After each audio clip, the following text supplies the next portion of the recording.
Hi, good evening, everyone.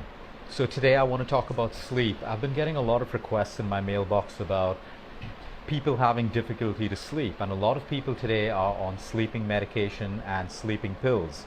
Now, we need those pills and we need those medicines at the same time, but we have to look at ways of finally getting off getting off those pills, because every medicine you take has a side effect. So I'm not against sleeping medication unless we're not making an effort to get off it. So there are two breathing techniques which I'm going to teach you tonight. Now, I've been using these techniques with people all over the world, and no, I won't lie and tell you they're my techniques. They originate from our own country, India. They're forms of pranayama, they're forms of deep breathing, they're forms of yoga. But I've selected two breathing techniques which work for my clients all over the world. And I know people who have used these techniques week over week, and they've gotten off their sleeping medication, of course, with their doctor's approval, or they've just made life easier for them. You see, when we constantly have thoughts running through our mind every single day, we reach the end of the day, and those thoughts, those continuous thoughts, don't allow us to fall asleep easily, or we fall asleep and then we wake up in between and we have disturbed cycles of sleep. By now, all of us know that sleep is the most important vertical in the health paradigm. We need sleep for hormonal balance, we need sleep to lose weight, we need sleep to rejuvenate, recharge our brain, repair, grow our cells, and boost immunity. That's how important sleep is. So today, the two techniques that I'm going to teach you, they basically train the parasympathetic nervous system. So basically, when we're frantic, when we're anxious, when we're tensed, we tend to take shorter breaths, we tend to take less oxygen. And billions of our cells require oxygen. That's the life force to conduct all of its chemical reactions, hormonal balance that actually stimulates the mind and body to fall asleep. So when we have the right balance of all these chemicals working together, we sleep well.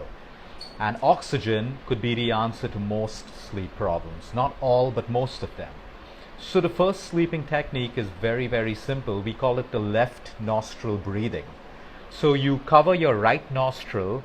I'm actually going to demonstrate it first and then do it. You cover your right nostril with your thumb, and then you breathe through your left nostril. So you only breathe through your left nostril several times. Maybe start off with 10 times, 10 to 12 times. And just follow your breath. It can be long, it can be short. Don't force it. Close your eyes and focus on each inhale going through your left nostril and each exhale coming out of your left nostril.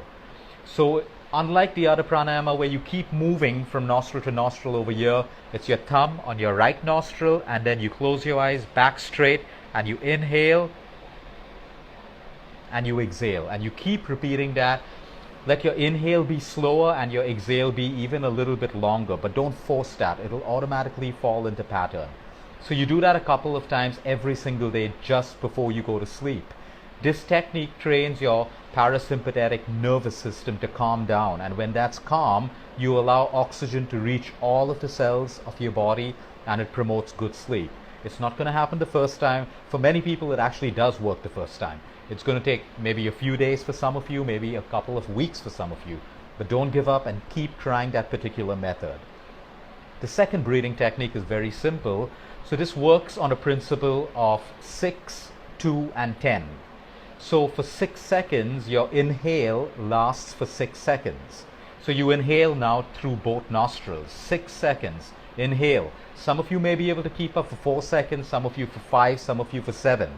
Over time you'll get to 6, over time you'll get to 7.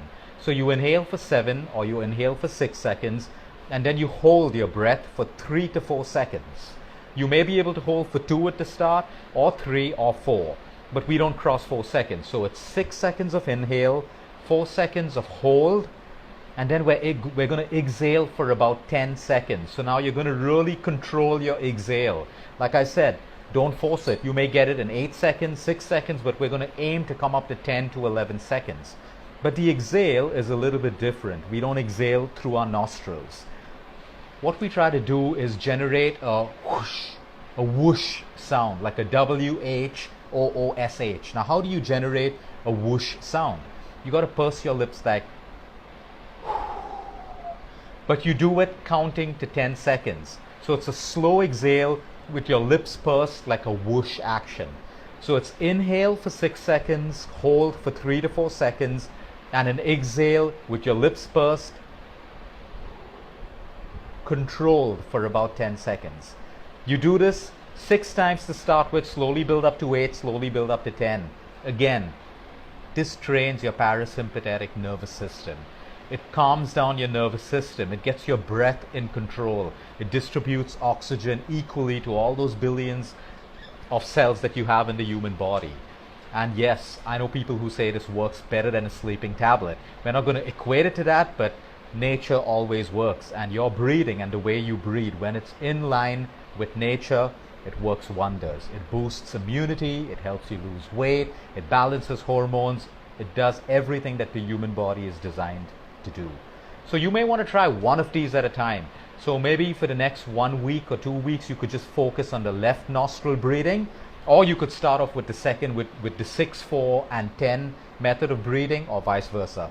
But it's not suggested that you do alternately different breathing techniques. You want your body to get used to one of them. So have a good night, everyone. Until next time, eat smart, move more, sleep right, and breathe deep.